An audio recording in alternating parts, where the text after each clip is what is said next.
We got, unbelievable support from them, from Biden, but senior Democratic officials from the administration, from the president down, changed the story now, and the rhetoric is mostly criticizing Israel than supporting it.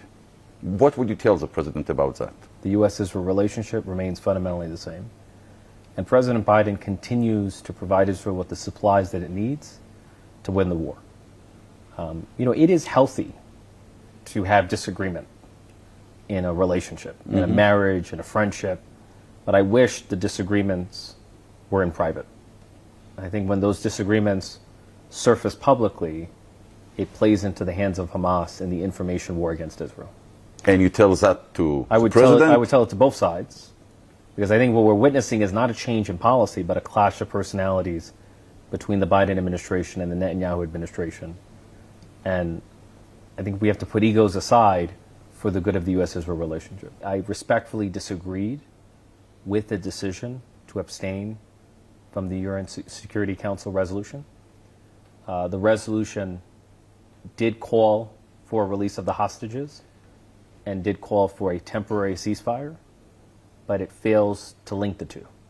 And so the delinking of those two demands gives Hamas enhanced leverage both in the war and in the hostage negotiations. And so I thought the U.S.'s abstention from the Security Council resolution was a profound misjudgment, but it was an aberration in an otherwise pro-Israel administration.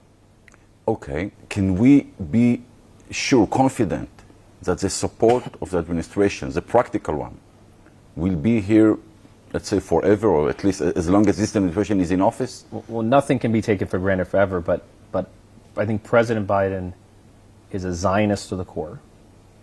He feels it in his kishkas. And there's no doubt in my mind that he will remain supportive of Israel.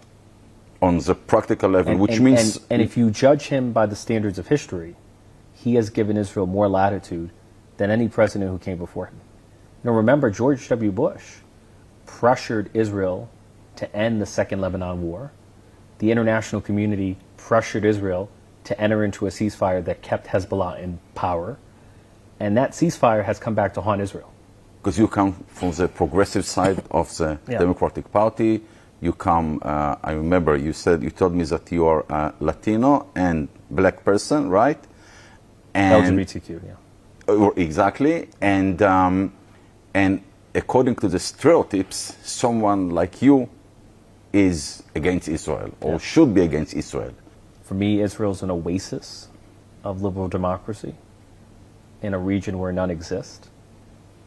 There is no country in the Middle East, and there are few countries on earth that are as protective of women's rights and minority rights and LGBTQ rights as the State of Israel. There's no country on earth that has a greater density of ingenuity. Even though it's been said that even though 60% of Israel is a desert, it has emerged as a water superpower on the strength of its own ingenuity.